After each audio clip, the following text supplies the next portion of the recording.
Race number 7, Class 2 1400 metres, lines up this way. We have got the Golden Scenery coming down in grade and a £10 claim for Angus Chung. Fantastic Treasure's a 3-time course and distance winner. Circuit Stella carries an extra £5 for his last start win. Mr Ascendancy raced wide last time, victory over the 1400 2 runs ago. Attala Begil running 8 days prior to a Derby appearance. The Rock's coming back in trip when a method goes the other way from the 1000 to the 1400. An amazing victory, comes up in class to Class 2 for the first time and does carry a light weight. Now, the speed map here, Tom, not a big field, so they might not go too hard. No, and Circuit Stella, Mark, should be able to dictate like he did last time out, and he was successful in doing so with that easy lead, and Zach Purton rides him once again. The Rock was in close attendance last start, but didn't do a great deal. Bourbonniere, he was 3 wide, no cover. Fresh Paul last time out, and at the back, Attala Begil, and Fantastic Treasure, I think, coming back to his preferred trip. Yeah, so I think he's going to be suited here. The Golden Scenery generally gets back. He gets a bit of weight relief as well. I think Amazing Victory, another one that's going to get a nice enough run. But I don't see there too much changes there. That all their horses sort of can fit into their normal racing pattern. Well, one of the most interesting runners all day is Attala Begil. He's trained by David Hall. David spoke at the Derby selection announcement. So this interview with a slant towards the Derby, more so than Saturday. But Attala Begil headed to perhaps once-in-a-lifetime glory. Probably a little bit of a different path going into the race, but he was a month between runs, and you know, he went from 14 to 16 and then jumping up to the 2000 with a month between runs. You know, I had to make the decision whether to run him or to give him possibly a mile trial. I could have gone that way, but I think 8 days, you know, sort of with a 1400 metre race, to just take the freshness out of him and help him sort of get the distance. The 2000 is what I decided to do, and I'm pretty happy with that. He has been impressive in some of his runs so far. We have seen that. Just how much do you like this horse? I mean, what type of feeling does he give you heading into a big race like this?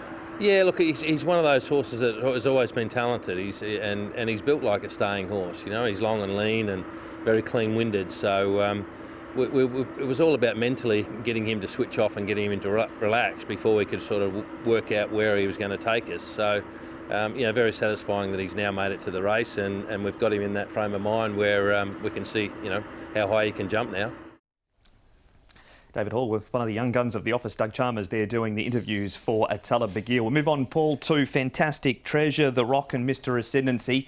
You're always pretty keen on Mr Ascendancy, but he had no luck in this race, did he? He didn't, and prior to that he did win, and he's come out of quite a strong form race. A lot of the horses have run well behind him, so I am going to include him in there. A Fantastic Treasure, look, he was right on the cusp for me, but as Tom said, he's back to his right distance. Yeah, they've tried him sort of over varying trips up over 1600 metres. He's been successful at 1200 metres, but I still think 1400 metres is his best to go. Doesn't make it in here, however. He's drawn Barry number 8. Probably needs a few things to go his way, I feel, does Fantastic Treasure. That is Biddy Eternal winning that race. He trialled on Friday morning at Sha Tin with a number of Derby aspirants. They all had very quiet trials and did things well. Circuit Stella, Tom, looking for back-to-back victories. Is this the right race for him to do that? Yeah, I think it is. I know he's got more weight to carry here, 128 pounds compared to the 123 carried first up, but he should be able to control things off the front here and run the race to suit to himself. Zach Purton, a complete forget there rapport for Bourbonniere. He was 3 wide, no cover, fresh. He's trialled well since, but still think he'd like the sting out of the ground. Yeah, and maybe a bit further for him as well. So look, yeah, you're right, he doesn't go in, but yeah, Circuit Stella definitely goes in. It was a nice ride there, rated perfectly, and I think something similar will happen on Saturday. We move on, Paul, to Winner Method. Now, this was a third down the straight. He didn't jump great this day, but the further they went, the better he did look. Yeah, this is the thing with Winner Method. They've tried him over various distances.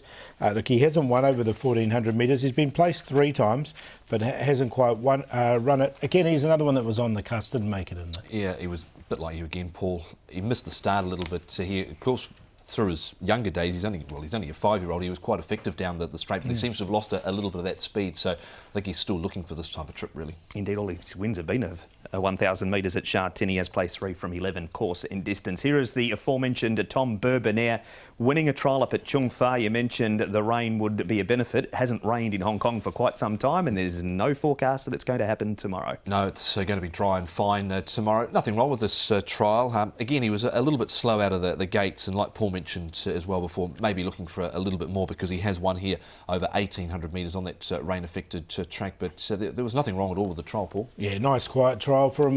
Nothing was really pushed out. He won it nice enough. But again, yeah, I still think further for him.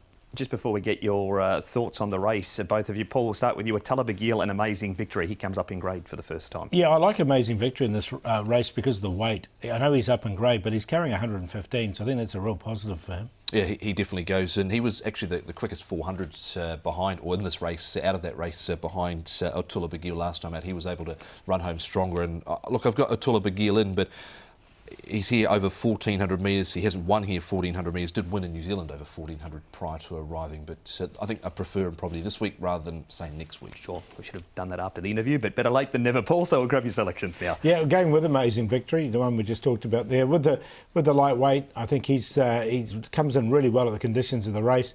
The Golden Scenery is the opposite. He has to carry the weight, but he's very honest. He does get the 10-pound claim, which will help him a lot. Comes down to 125. Circuit Stellar from the front, and Mr. Ascendancy had no luck last time. 9-1-3-4. 3 on top for me. Circuit Stellar should be able to control things off the front. Can Zach Purton with this 5-year-old who won again last time out. That was his third win at start number 19. Amazing Victory was held up, but when he got clear finally in the straight, he really rattled home strongly. Attala Bagil goes in. I thought the Golden Scenery was a little plain last time out. Never picked up, but he's a 2-time course and distance winner, and he's normally there or thereabouts. He's got the claim again, back on his back for this assignment. 3, 9, 6 and 1.